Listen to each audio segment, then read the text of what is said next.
शुभ सकाल बंधुरा सबाइके जानाई आमार अनेक भालोबासा सेई संगे बड़ोदेर अनेक प्रणाम। आशा करी तोमरा खूब भालो आछो और जे जेखानेई आछो ईश्वरेर आशीर्वादे भालोई आछो। घड़िते समय एखन सकाल 8टा। तोमादेर संगे नियेई आजकेर ब्लगटी एखन थेकेई शुरू करछि। रान्ना बान्ना शुरू करे दिएछि। सकालबेला प्रत्येक दिन तो रुटिई बानाते हय, सेई संगे एकटा सब्जिओ रान्ना करते हय। तो माके प्रत्येक दिन जिज्ञासा करेई नी जे मा आजके कि रान्ना करब।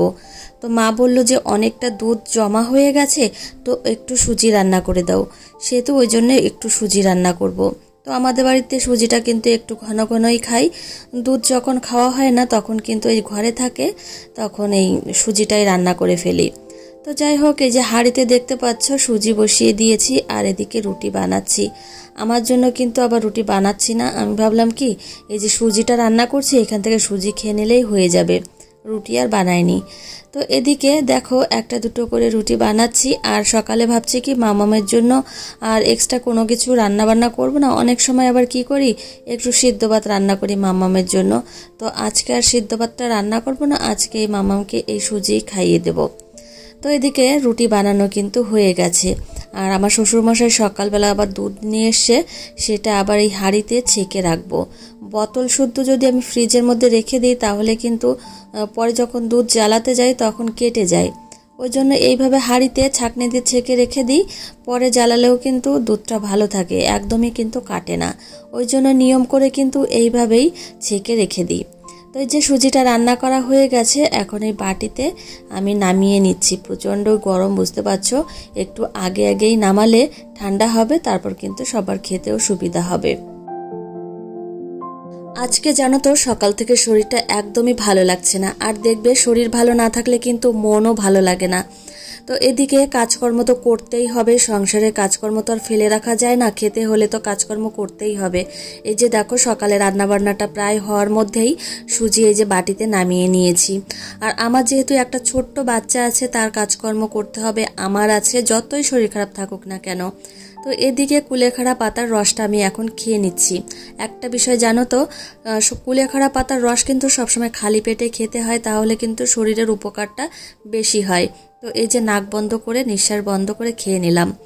তো আর একটা বিষয় হচ্ছে, আজকে কিন্তু বিয়ে বাড়িতে যাব, যতই শরীর খারাপ হোক যেতেই হবে, কাকার মেয়ের বিয়ে বলে কথা। আজকে সকালের মতো রান্নাবান্না কিন্তু কমপ্লিট হয়ে গেছে। এই যে রান্নাঘরে থাকতে থাকতেই আমি রান্নাঘরটা পরিষ্কার করে নিলাম। তো একটা বিষয় কিন্তু আমি বারবারই লক্ষ্য করেছি, এই রান্নাঘর থেকে যখন আমি বাইরে চলে যাব, অন্য কাজে ব্যস্ত হয়ে যাব, তখন কিন্তু এই রান্নাঘরটা পরিষ্কার করার কথা মনেই থাকে না। ওই জন্য এই রান্নাঘরে থাকতে থাকতেই কিন্তু পরিষ্কারটা করে নিই। আর বিশেষ করে এখান থেকে যাব, গিয়ে আবার মেয়ে ঘুম থেকে উঠবে, ওকে ব্রাশ করানো, ওকে খাওয়ানো, এই করতে করতে কিন্তু সময়টা চলে যায়। তো রান্নাঘরটা তো পরিষ্কার হয়ে গেছে, এদিকে আবার চলে এসেছে এই বাসন কোসনগুলো গোছাতে। এইগুলো গোছাতে আসলে কিন্তু অনেকটা সময় লাগে, আবার বুঝে বুঝে গোছাতেও হয় যে কোনটার পরে কোনটা রাখলে দেখতে ভালো লাগবে। এই হচ্ছে ব্যাপার। আমার কিন্তু সারাদিনের অর্ধেকটা দিন কিন্তু এই রান্নাঘরেই কেটে যায়। তো রান্নাঘরে রান্নাবান্না থেকে শুরু করে এই যে গোছানো গাছানো, সেই সঙ্গে পরিষ্কার পরিচ্ছন্ন আর মেয়ের খাবার তৈরি করা, অনেক কিছুই এইসব করতে করতে কিন্তু অর্ধেকটা দিনই আমার কেটে যায়। তো এদিকে দেখো বাসন কোসনগুলো কিন্তু আমি সুন্দরভাবে গুছিয়ে নিয়েছি। আর এখন এই জায়গাটা দেখো কেমন জল জল হয়ে গেছে, জায়গাটা মুছেও পরিষ্কার করে রাখবো। মাম্মাম কিন্তু সকালে এখনো ঘুম থেকে ওঠেনি, আজকে কিন্তু অনেকটা দেরি করেই ঘুম থেকে উঠবে, মনে হয় 9টা তো প্রায় বেজেই গেল। তো এদিকে জায়গাটা মুছে পরিষ্কার করে রাখছি। আর একটা কথা তোমাদের বলে দিই, সংসারে তো কাজকর্ম করেই থাকি, কিন্তু তার সঙ্গে আমার একটা ছোট্ট বাচ্চা আছে, ওই জন্যই কিন্তু কাজের পরিমাণটা অনেকটা দেখা যায়। সংসারে কাজ তো রয়েছেই, সেই সঙ্গে মেয়ের কাজ, এই জন্যই কিন্তু অনেকটা কাজের চাপ পড়ে যায়। আর আমার শাশুড়ি মা কিন্তু সংসারে অনেক কাজই করে থাকে, এই যে দুপুরে রান্না বান্না থেকে শুরু করে অনেক কাজই করে। আর আমার মেয়েকে রাখা বা আমার মেয়ের সঙ্গে খুনসুটি করা, একটু খেলাধুলো করা, এটাই কিন্তু অনেক। তো যাই হোক, তোমাদের সঙ্গে কিন্তু অনেক কথা শেয়ার করেও নিলাম। আর এদিকে মিস্ত্রিদের জন্য চাও তৈরি করে নিলাম। তো এখন দোতলায় গিয়ে দিয়ে আসবো। আর এই সকালের দিকে যদি চাটা না করে দিই পরে কিন্তু কেমন ভুলে যাই, ওই জন্যই কিন্তু আমি রান্নাঘরে থাকা অবস্থাতেই চাটা তৈরি করে নিই। আর এই যে চলে এসেছি দোতলায়, দেখো কাজগুলো মানে কাজকর্মগুলো অনেকই হয়ে গেছে। তো তো এই যে দেখো প্লাই লাগানো হয়ে গেছে আর কমপ্লিট হবে তাড়াতাড়ি। তো আমার তো খুবই ইচ্ছা যে কবে কমপ্লিট হবে আর কবে দোতলায় আসব আর ঘরটাকে সুন্দর করে রাখবো, এটাই কিন্তু সবসময় মাথার মধ্যে ঘুরে আর কল্পনা করতে থাকি। মামামের স্নানের জল কিন্তু রোদ্রে দিয়ে দিয়েছি আর এই যে দেখো ফাইনালি ফ্রিজটা চলে এসেছে সকালবেলায়। আর পছন্দের ফ্রিজ, তোমাদের দাদাভাই কিন্তু অর্ডার দিয়েছিল, তোমাদের তো বলেছি যে আমার নতুন ফ্রিজ আসবে, তো আমার নতুন রান্নাঘরে রাখবো। এই যে দেখো ফ্রিজটা, তো কালারটাও কিন্তু আমার বেশ পছন্দ হয়েছে। তো আমার কিন্তু বেশি ওই যে কালারিং লতাপাতা এগুলো বেশি পছন্দ হয় না, এই টাইপেরই বেশি পছন্দ হয়। তো তোমাদের দাদাভাই অর্ডার দেওয়ার সময় কিন্তু আমাকে জানিয়েছিল, দেখিয়েছিল যে এইটাই অর্ডার দেবো। তো আপাতত এখানে রাখলাম, কেননা যে দেখো ব্যালকনির ওইদিকে সব দিকে, ড্রয়িং রুমের সব দিকেই প্লায়ে প্লায়ে ভর্তি, মানে একদমই অপরিচ্ছন্ন। বললো কি এখানে আপাতত থাক, তারপরে কিন্তু ঘরে রেখে দেব। তো এই যে দেখো আমার নতুন ফ্রিজ কেমন হয়েছে তোমরা কিন্তু অবশ্যই জানিও। তোমরা কিন্তু কেউ জানাতেই চাও না কোনো কিছু, জানালে কিন্তু আমার অনেকটা ভালো লাগে। তো যাই হোক, এদিকে দেখো আবার নিচের তলায় চলে এসেছি, মাম্মামের এই যে স্নানের আগের খাবারটা রেডি করছি। আপেল সিদ্ধ, সেই সঙ্গে এই যে দেশি ডিম সিদ্ধ দিয়েছি। আজকে চুলগুলো শ্যাম্পু করেছি। এদিকে দেখো চুলগুলো ছেড়ে রেখেছি, আর এত পরিমাণে গরম তো, আর ছেড়ে রাখলে কিন্তু আরও বেশি গরম লাগে, বিশেষ করে চুল।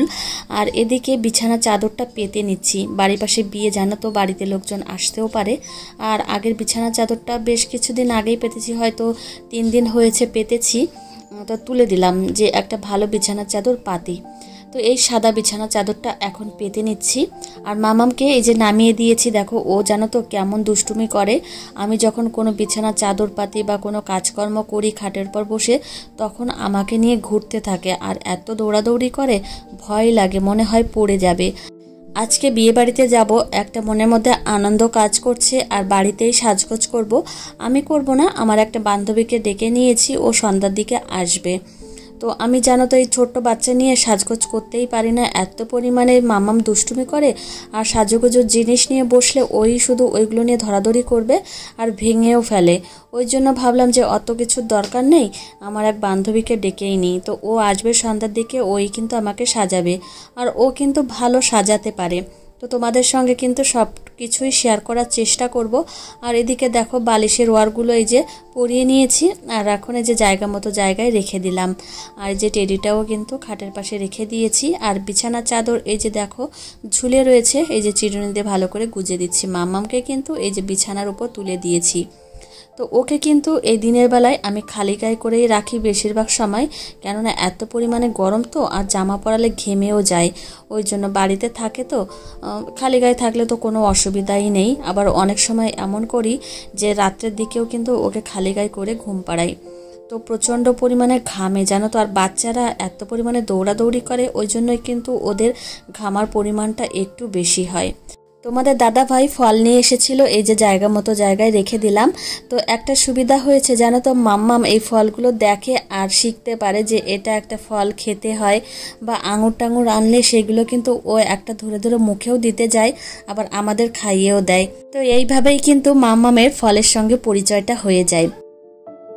এখন ঘড়িতে সময় বিকাল 5টা। এই শাড়িটা বের করে নিয়েছি, একটা হলুদ কালারের শাড়ি, সেই সঙ্গে একটা রানী কালারের ব্লাউজ, আর কিছু সোনার গয়না।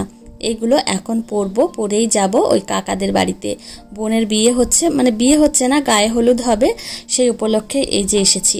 আর আমি কিন্তু জল আনতে যাইনি কেন, এত পরিমাণে গরম, সেই সঙ্গে রোদ্দুর, ওই জন্য যাইনি। যে শরীর খারাপ যদি হয়, এমনিতে শরীরটা ভালো লাগছে না, ওই জন্য আমি যাইনি। এদিকে দেখো সবাই চলে এসেছে জল নিয়ে, তোমাদের একটু চারিদিকটা দেখিয়ে দিলাম।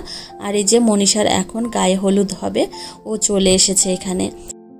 সবাই কিন্তু অনেক আনন্দ করেই জলটা আনলো, আমি কিন্তু যেতে পারিনি, তাতে কিন্তু আমার কোনো দুঃখ নেই, কেননা শরীরটা আমার আগে, তারপর কিন্তু অন্য কিছু। শরীর যদি ভালো থাকে তাহলে কিন্তু আনন্দটা করতে পারবো, আর শরীর ভালো না থাকলে কিন্তু আনন্দটা একদমই করতে পারবো না।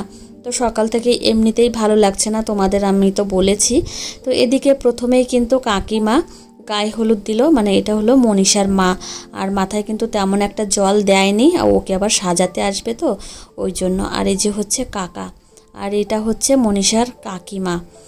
তো এই যে দেখো কান্নাকাটি করছে, আর কান্নাটা করাই স্বাভাবিক, সবাই কিন্তু এই দিনটা আসলে এমনিতেই ইমোশনাল হয়ে পড়ে। তো এই যে দেখো আমাদের ফাইনাল লুক, এই যে হচ্ছে আমি, আমার বৌদি আর আমার বোন। তো এই যে তিনজনে দাঁড়িয়েছি, আর পেছনে যে দেখো দেখা যাচ্ছে আমার মা সবুজ ব্লাউজ পরা। তো আমার মা কিন্তু আমার মেয়ের সঙ্গেই রয়েছে, আমার মেয়ে দুষ্টুমি করছে, ছোটাছুটি করছে, আর আমার মাই কিন্তু ওকে দেখাশোনা করছে। এই যে দেখো। তো এখানে বেশি সময় থাকবো না, আবার বাড়িতে যাব, আমাকে আবার সন্ধ্যা নাগাদ সাজাতে আসবে, ওই জন্যই কিন্তু এখানে বেশিক্ষণ থাকবো না। এই যে দেখো চলে এসেছে আমার বান্ধবী, এখন ঘড়িতে সময় সন্ধ্যা 6:30। এই যে আমাকে সাজাতে বসেছে। তো এদিকে আমি সাজগোজ করছি, আর আমার মাম্মাম এত পরিমাণে দুষ্টুমি করছে, আমার বান্ধবীর এই যে সাজগোজের জিনিসপত্রগুলো টেনে টেনে ফেলেই দিচ্ছে। আর এদিকে আমার পায়ের কাছে এসে যে দেখো দাঁড়িয়ে রয়েছে। তো এইভাবেই কিন্তু সাজগোজ করছি, আর ওই জন্যই কিন্তু বিশেষ করে বান্ধবীকে ডেকেছি যে তুই এসে আমাকে একটু সাজিয়ে দিয়ে যাস, না হলে কিন্তু আমার মেয়ে এমন দুষ্টুমি করে, আমাকে ঠিকঠাক করে সাজতেও দেয় না। তো এই যে বিয়ে বাড়িতে চলে এসেছি, এই যে দেখো মনীষাকে কত সুন্দর লাগছে দেখতে। তো একটু লাইটের অভাব রয়েছে মানে এই প্যান্ডেলের ভেতরে, ওই জন্যই কেমন একটা অন্ধকার অন্ধকার হয়ে গেছে।